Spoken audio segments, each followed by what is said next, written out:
সুপ্রিয় দর্শক, welcome back to my channel. আজকে আমরা আপনাদেরকে কুমড়ো পাতার বড়া করে দেখাবো।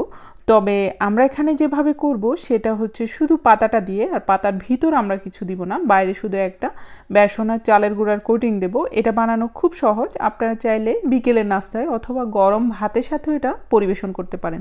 চলুন তাহলে শুরু করি।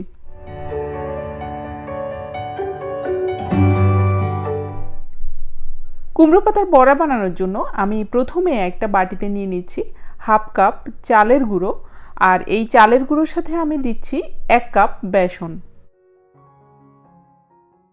আপনারা চাইলে এখানে শুধু চালের গুঁড়া অথবা শুধু বেসনও নিতে পারেন, যে কোনো একটা, তাতেও কিন্তু পাতার বড়াটা খুব ভালো হবে। এবার এটার সাথে আমি দিয়ে দিচ্ছি হাফ চা চামচ লবণ, আর আমি দিচ্ছি হাফ চা চামচ মরিচের গুঁড়ো আর হাফ চা চামচ আদা রসুনের পেস্ট। এই ব্যাটারটা বানাতে আর কোনো কিছুরই প্রয়োজন হবে না।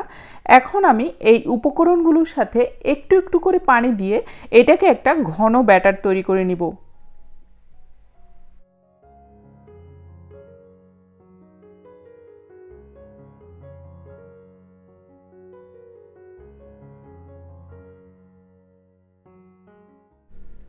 ব্যাটারটাকে কিন্তু খুব বেশি পাতলা করে ফেলা যাবে না, আবার খুব বেশি ঘনও রাখা যাবে না। আপনারা একটু একটু করে পানি দিলেই বুঝতে পারবেন যে এটা কীরকম ঘন বা পাতলা হচ্ছে। আর আমরা বেগুনি যেভাবে তৈরি করি ওরকম একটা ঘন ব্যাটার তৈরি করলেই হবে। আমাদের ব্যাটারটা রেডি হয়ে গেছে, আমি এটাকে এক সাইডে রেখে দিচ্ছি। আর আমি যে পাতাগুলো দিয়ে এই কুমড়ো পাতার বড়াটা বানাবো সেটা আমি দেখাচ্ছি। দর্শক, আপনারা দেখতে পাচ্ছেন আমি যে কুমড়ো পাতা, যে ছোট ছোট পাতাগুলো আছে সেগুলোই নিয়েছি।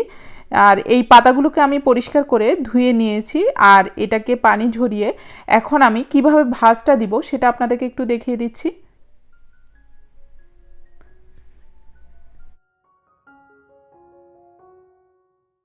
এই ভাজটা আপনারা চাইলে আপনাদের পছন্দ মতো যে কোনো আকারেরই দিতে পারেন।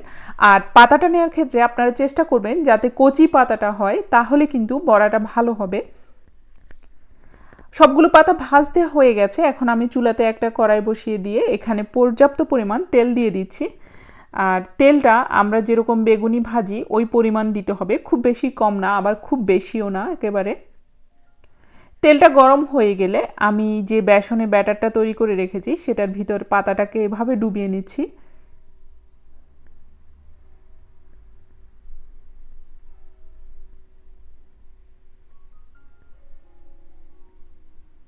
ভালো করে ডুবিয়ে নিয়ে তারপর আমি তেলের ভিতর এই বড়াটাকে ছেড়ে দিচ্ছি। আর এই তেলটা গরম হতে হবে, খুব বেশি ঠান্ডা হলে কিন্তু হবে না, একেবারে আবার খুব বেশি গরমও লাগবে না, মোটামুটি মিডিয়াম ধরনের গরম থাকতে হবে, তাহলে কিন্তু সুন্দর করে এই কুমড়ো পাতার বড়াটা ফুলে উঠবে।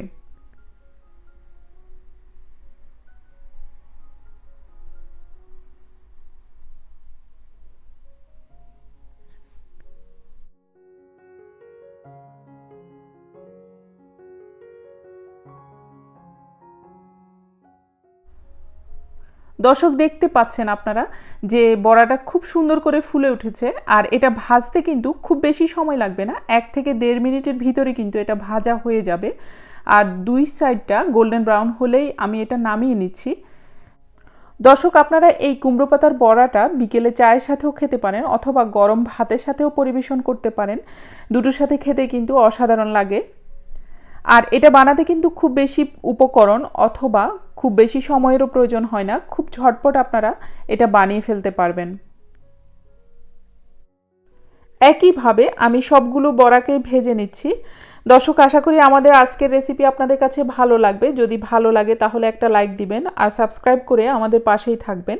আপনাদের যদি কোনো মতামত অথবা প্রশ্ন থাকে তাহলে কমেন্ট করে জানাতে পারেন। আর আপনাদের নিজস্ব যদি কোনো চ্যানেল অথবা রান্নার ভিডিও থাকে তাহলে ইজি কুকিং ওয়ার্ল্ড নামে আমাদের একটা রান্নার গ্রুপ আছে, আপনারা সেখানে সব ধরনের ছবি অথবা রান্নার ভিডিও শেয়ার করতে পারেন। আমি লিঙ্কটা ডেসক্রিপশন বক্সে দিয়ে দিব। আমাদের বড়াগুলো প্রায় ভাজা হয়ে এসছে, এখন আমি সবগুলোকে তুলে নিচ্ছি। আর আজকে এই পর্যন্ত, আবার আপনাদের সাথে দেখা হবে পরবর্তী কোনো ভিডিওতে। সে পর্যন্ত সবাই ভালো থাকবেন, সুস্থ থাকবেন। আল্লাহ হাফেজ।